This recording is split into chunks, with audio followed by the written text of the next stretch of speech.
Hello, my name is Sophia Perez, and this year's project was how to obtain renewable energy from water. So the idea of the project is to obtain hydrogen from fresh water as a primary source. Through my research, I found out that hydrogen is a clean energy source that does not produce the same waste as fossil fuels during its production, which means it does not pollute the air and does not affect climate change. In my experiments, I will vary the amount of volts to see the production of hydrogen. And to demonstrate the presence of hydrogen, I will try to recover the gases by blowing bubbles in soapy water and exploding them with fire. And my question is, will my experiment be able to separate hydrogen molecules from water? The purpose of why I'm doing this project is because I'm concerned about global climate change. I want to demonstrate that it is possible to obtain a renewable energy source, such as hydrogen from fresh water. My hypothesis. The experiment I would perform will allow me to demonstrate that it is possible to separate the hydrogen molecules that make up water. My variables. The independent variable is the amount of voltages required to produce hydrogen, and the dependent is the amount of hydrogen produced. How does this project help the environment? Hydrogen comes from renewable energy sources, and its use as a fuel does not generate CO2 emissions, thus not affecting the global climate change. So why did I choose this topic? What are my two goals? I chose this topic because I am very interested in helping the environment, and my first goal is to demonstrate that it is possible to separate hydrogen molecules with electrolysis, and my second goal is to help the community to understand that we must use renewable energy to help our planet. So my materials: container, Gatorade bottle, hot glue gun, hot glue stick, scissors, knife, PCV tubes, balloon and rubber band, lighter, stainless steel screw and nuts, water, 1/4 cup, baking soda, plastic container with lid, dishwashing liquid, mixing tool, drill, and DC power supply with cables. So there are a lot of procedures and steps to follow. So the first one is attach the Gatorade bottle lid to open the lid of the plastic box and carefully open 2 holes in it. On the other side of the plastic lid, open 1 hole. Place a stainless steel screw in one hole to each side of the plastic container lid. Place the nut to secure it and place the hot glue to prevent gas leakage. In the other hole of the plastic box lid and the Gatorade bottle lid, put a piece of plastic and fix it with silicone.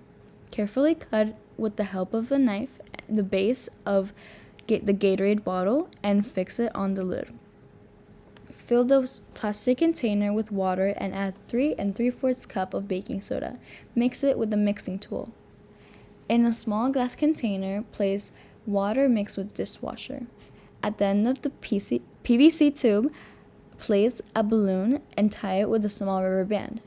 Connect the DC power supply to the stainless steel electrode screws, and it is important to connect the negative cable, which is the black cable, to the steel that has the Gatorade bottle, and with the red wire to the other electrode. Plug in the DC power supply and turn it on. For the first experiment, set the turns to 26.65 and wait 10 minutes and measure and mark how much hydrogen was produced.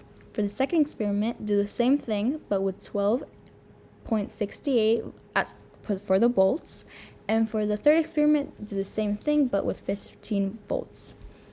So to test the hydrogen production, carefully bend the PVC tube and remove the balloon. While the PVC tube is bent, place it inside a glass container with water and dishwasher and unfold it. The hydrogen will pass into the water and form bubbles. Then with the lighter, carefully light the bubbles and listen to how they explode. So this is how the experiment looked. So the one on the left is the 26.65, the one in the middle is the 12.68, and the one on the right is 15. They were all done for 10 minutes, so it's the same. And this is what it looked like when the hydrogen bubbles would form in the container with the water and the dishwashing soap.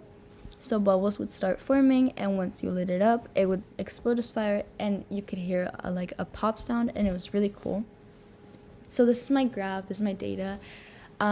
So we measured the amount of hydrogen and the volts, and this is the data. So as you can see, the more volts that that were there was the more the hydrogen was produced. And the way that we measured the hydrogen, so it is that the amount of hydrogen is a measurement taken from the height of the water and where the gas formed inside of the Gatorade bottle. So the more water that disappeared was the more gas that was formed. This is my abstract explaining everything I did, basically recap. And for my conclusion, I did separate hydrogen molecules, and I proved that hydrogen, you could separate the molecules and hydrogen was formed. But I must expose that I did a first experiment where I did produce hydrogen, but I tried to make a burner and it exploded. And I mean, there was hydrogen, but it went the wrong way and it kind of backfired. With the help of my family, I thought it was safer to look for another method to demonstrate that hydrogen could be produced, and that's how we made up the water and dish soap bubble method.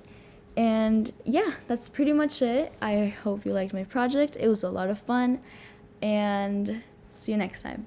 Goodbye.